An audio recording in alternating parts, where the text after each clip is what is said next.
Hi, I'm Noa, the Director of the Consultancy Sheer Negotiations and lecturer at UNSW in the Graduate School of Management. I'm also presenting on behalf of Dr. Andrew Bissett, who is the Director of Obstetrics at Royal Hospital for Women.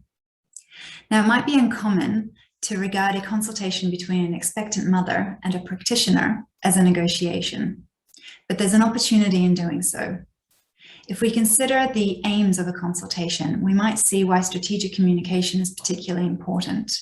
First and foremost, the consultation is aimed at increasing the likelihood that the patient will have a positive birthing experience. The consultation should allow the patient agency and choice in designing her birth plan. And so it must be designed in a way that encourages her to both explore and then express her deep underlying interests. Second, the consultation should create some sense of security for the practitioner so that he or she is not left at any legal risk or vulnerable or stressed in any way. And so there must be an opportunity to set some boundaries around what that practitioner is willing to offer and what they won't offer. Third, the consultation should be seized as an opportunity to create trust, which will in turn ease the birth and pave the way for potential urgent decision-making during labor. So it's crucial for this consultation to be managed skillfully in order to protect and also maximize value for both parties to this conversation. And in this way, the consultation is actually very similar to a collaborative negotiation.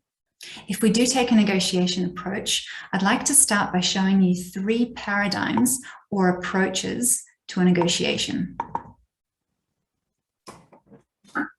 The first is a power approach, in which you would attempt to persuade the other party by demonstrating that you can coerce them into compliance. So you might put pressure on the other party, or you might threaten them in some way. We do this sometimes as parents when we threaten with punishment. Unions were also born to exist in this power paradigm, and they'll limit the options of what's possible for the other party, the employer, by threatening to take legal action or to strike. The second paradigm, and this one will sound very familiar because it is that go-to approach for most people, particularly Australians. It's the rights-based approach. And in this one, you would attempt to persuade the other party by referencing some external standard of what's right, what's normal, what's legal, and then show evidence for why, according to that external standard, you are, or your position is valid, you are in the right, or your position is worthy of their consideration. For example, a teenager wanting to go to a party might tell her parents, everyone else is going, or I'm old enough. And this is evidence for why she is entitled to go. When you want to ask for a raise from your employer, you might say, or you might list all of the ways in which you've exceeded or at least met your key performance indicators. And this is evidence for why you are deserving. Lawyers also exist in this paradigm. They compile evidence for why, according to laws and precedents, their position is valid. Currently, consultations between practitioners and patients also exist in this rights-based paradigm. Practitioners may not want to tell the patient exactly what to do, but they do want to set some boundaries for what's possible and also to steer the patient towards what they see as a preferred method of birth. How do they do that? Well, from our observations, practitioners will most often appeal to some external standard, that's research, and then list statistics of risk to guide the decision of the expectant mother. But here's the issue with statistics and risk factors. There's this implicit expectation from the practitioner that the patient will understand and interpret this information rationally, and that she'll be comfortable in letting it weigh on her decision-making process. But more often than not, women are overwhelmed by this information and they do not interpret it rationally at all. Sometimes their decision-making process is overrun by other preferences, more intangible factors, intangible needs. They may not comprehend also the implications or the risk if they don't have an image in their mind of what that risk actualizing might look or feel like. In other words, a patient might not be able to understand the difference between, say, 0.5% risk and 1% risk. And there are implications for trust. The first implication is that a patient who is receiving this information that does not resonate with her is feeling distant from the practitioner and might be interpreting the relationship as that of an advisor, the expert advisor, and a lay person. And feeling like a lay person is very inconsistent with needing to feel empowered or needing to feel like she knows best for her body or needing to feel in control.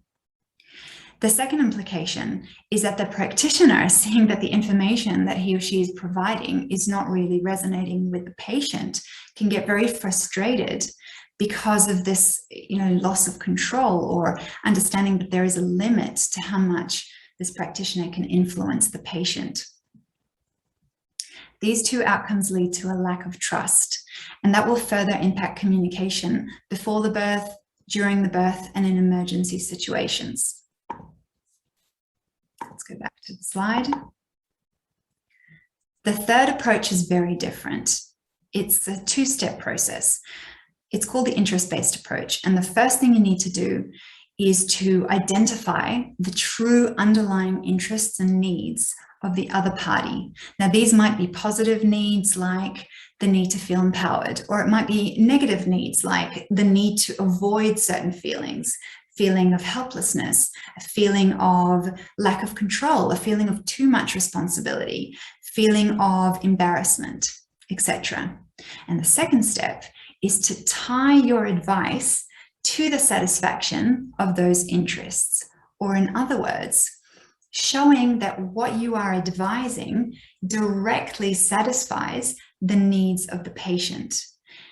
Better yet, if more flexibility is afforded, you might want to design the solution or the birth plan together with the patient, hand in hand.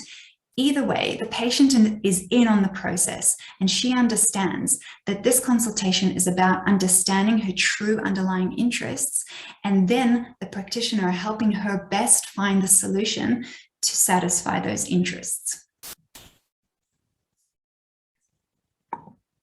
In essence, we're talking about a shift in message from the traditional rights-based message of, based on this evidence, this is the correct approach, to the interest-based approach message of, I'm invested in your deeper needs. Let's together design options to serve you, and you will be the one who chooses her preferred birthing plan.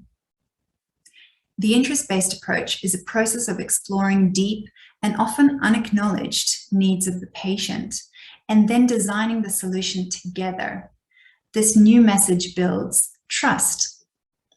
To transition from our go-to intuitive rights-based approach to the more strategic interest-based approach, we'd require skills acquisition and practice, and that can be done through negotiation training. Not the traditional negotiation training that's focused on, tactics to dominate or to control the conversation or the outcomes. That resides within the power approach, and so it has no use to us. We propose a highly evolved model of negotiation, the Sheer negotiation model, which has been adapted and adopted in organizations such as Westpac, Uber, the Australian Defence Force, New South Wales Health, Elders Real Estate, and many more. And it serves them in very, very different ways.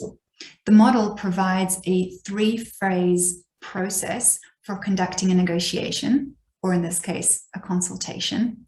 And in every phase, the aim is to create safety, autonomy, and agency for the patient, while also limiting the scope of what's possible to whatever the practitioner is comfortable with. And in this way, putting both parties at ease to explore more creative solutions that will better serve the interests of both parties. So the new narrative now is not that of an advisor to a layperson, but rather that the practitioner is a facilitator and a safety net for the autonomous mother. Let me share this model with you.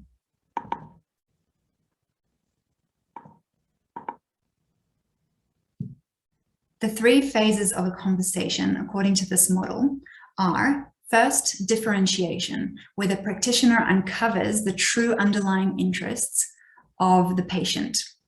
Second, exploration, where a list of all of the negotiable items is created and expanded to include all of the obvious but also non-obvious resources that can contribute to a birth plan.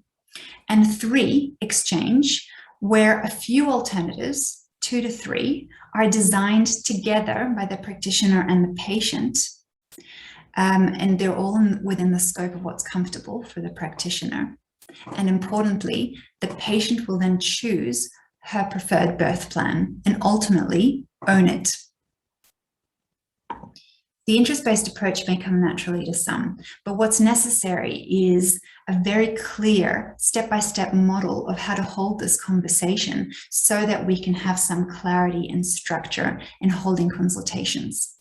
Dr. Bissett and I are currently writing an article where we apply this negotiation model to consultations regarding induction of labor.